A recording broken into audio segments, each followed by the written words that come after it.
Law number 9, the law of repression.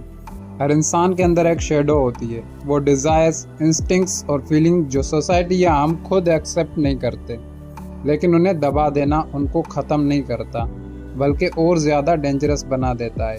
मतलब हम सब के अंदर anger, jealousy, selfishness, lust, greed जैसे इमोशंस हैं। हम उन्हें मैं ऐसा नहीं हूँ कहकर दबा देते हैं, लेकिन ये रिप्रेस्ड इमोशन किसी न किसी फॉर्म में फूट कर सामने आते हैं। कभी गुस्से, कभी एंजाइटी, कभी डिप्रेशन, कभी सेल्फ सबोटेज की शक्ल में। रॉबर्ट ग्रीन ने कार्ल जूंग की कॉन्सेप्ट ऑफ शेडो से इंस्पायरेशन ली। जूंग कहता है, शेडो वो पार्ट है जो हम खुद से और दुनिया से छुपाते हैं। अगर तुम अपने शेडो को एक्सेप्ट और इंटीग्रेट कर लोगे तो तुम्हारा कैरेक्टर स्ट्रॉन्ग और बैलेंस्ड हो जाता है। अगर इग्नोर करोगे तो शेडो तुम्हें कंट्रोल करेगा और तुम्हें खुद भी समझ नहीं आएगा कि तुम क्यों गलत डिसीजंस ले रहे हो। Real life examples. Example number 1, Richard Nixon. Nixon के अंदर एक डीप इनसिक्योरिटी और जेलसी थी जिसे वो एक्सेप्ट नहीं करता था। उसने अपने राइवल्स के खिलाफ स्पाइंग और वाटरगेट स्कैंडल शुरू किया। शेडो रिप्रेस करने की वजह से वो खुद अपनी डाउनफॉल का सबब बना। Example 2, hypocrites. जो लोग ज़्यादा मैं हमेशा ईमानदार हूँ, मैं कभी जेलस नहीं होता कहते हैं, असल में वो सबसे ज़्यादा करप्ट और जेलस निकलते हैं, क्योंकि वो अपने शेडो को एक्सेप्ट नहीं करते और वो और डिस्ट्रक्टिव बन जाता है। Example 3, normal life. एक इंसान अपना गुस्सा दबाते रहता है, मैं शांत हूँ, मैं आर्ग्यू नहीं करता, लेकिन वो रिप्रेस हुआ गुस्सा एक दिन ब्लास्ट होता है और छोटी सी बात पर वो डेंजरस लेवल का रिएक्शन दे देता है। रॉबर्ट ग्रीन की स्ट्रेटजीज। 1, accept your shadow. सबसे पहले ये मान लो कि तुम परफेक्ट नहीं हो, तुम्हारे अंदर भी एंगर, जेलसी, लस्ट, सेल्फिशनेस है और ये नॉर्मल है। 2, इंटीग्रेट, डोंट सप्रेस। अपने डार्क इमोशंस को हेल्दी डायरेक्शन दो।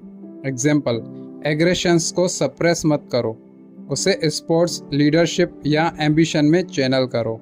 3, वॉच योर एक्सट्रीम मोरालिटी। जो लोग ज़्यादा अपनी प्योरनेस दिखाते हैं, अक्सर उनका शेडो उन्हें कंट्रोल करता है। अपनी गुडनेस के साथ अपनी डार्कनेस को भी समझो। 4, एनालाइज रिएक्शंस। जब तुम किसी चीज़ पर ओवर रिएक्ट करते हो, वो तुम्हारे रिप्रेस शेडो का सिग्नल होता है। एग्जाम्पल, अगर तुम किसी को अननेसेसरी हेट करते हो तो शायद वो तुम्हारी खुद की रिप्रेस्ड क्वालिटी का रिफ्लेक्शन है। 5, यूज़ शेडो फॉर क्रिएटिविटी। सबसे पावरफुल आर्ट, राइटिंग, म्यूज़िक और लीडरशिप शेडो से ही निकलती है। शेक्सपियर, दोस्तायस्की, नीचे, सब ने अपने शेडो को समझकर अपनी क्रिएटिविटी को अनलीश किया। Big insight. Ignoring your dark side does not eliminate it, it only makes it stronger.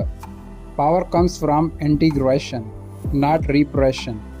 Key lessons from the 9th law. Lesson: shadow हर इंसान में, तुम्हारे अंदर भी डार्क इंस्टिंक्ट्स हैं। Repression is equal to danger. Emotions दबाने से वो और डिस्ट्रक्टिव होते हैं। Acceptance is equal to power.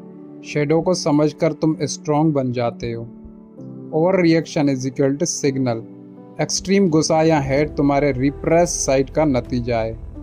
Creativity from shadow. Darkness को प्रोडक्टिव तरीके से यूज़ करो। Take away quote, you are not as angelic as you think, nor as evil as you fear, accepting both side makes you whole. Robert Greene. Final lessons from the 9th law. 1, अपनी darkness को deny करना तुम्हें week बनाता है। 2, shadow को समझकर उसे positive direction दो। 3, हर ओवर रिएक्शन का मतलब है तुम अपना शेडो इग्नोर कर रहे हो। 4, self knowledge is equal to अपनी लाइट और डार्क दोनों साइड्स को एक्सेप्ट करना। 5, जो अपने शेडो से डील कर लेता है वो असली फ्रीडम और पावर पाता है। इनसाइट्स। अपने डार्क इम्पल्सेस को समझना और उनको हेल्दी तरीके से चैनल करना ज़रूरी है। रिप्रेशन अवॉइड करने का तरीका ये है कि अपने इमोशंस को एक्सेप्ट करो, उनको एक्सप्रेस करने का कंस्ट्रक्टिव रास्ता निकालो, जैसे लिख लो, आर्ट, वर्कआउट या कन्वर्सेशन। दूसरों की हिडन एग्रेशन या नेगेटिविटी को समझने की कोशिश करो अक्सर वो उनके रिप्रेस किए हुए इमोशंस की वजह से होता है। जो लोग हमेशा ओवरली स्वीट, ओवरली गुड दिखते हैं, उनके अंदर रिप्रेशन होने का चांसेस सबसे ज़्यादा होते हैं। इजेंस, अगर तुम अपने शेडो को फेस नहीं करोगे तो वो तुम्हारी ज़िंदगी कंट्रोल करेगा। रिप्रेशन इंसान की सबसे डेंजरस मास्क है।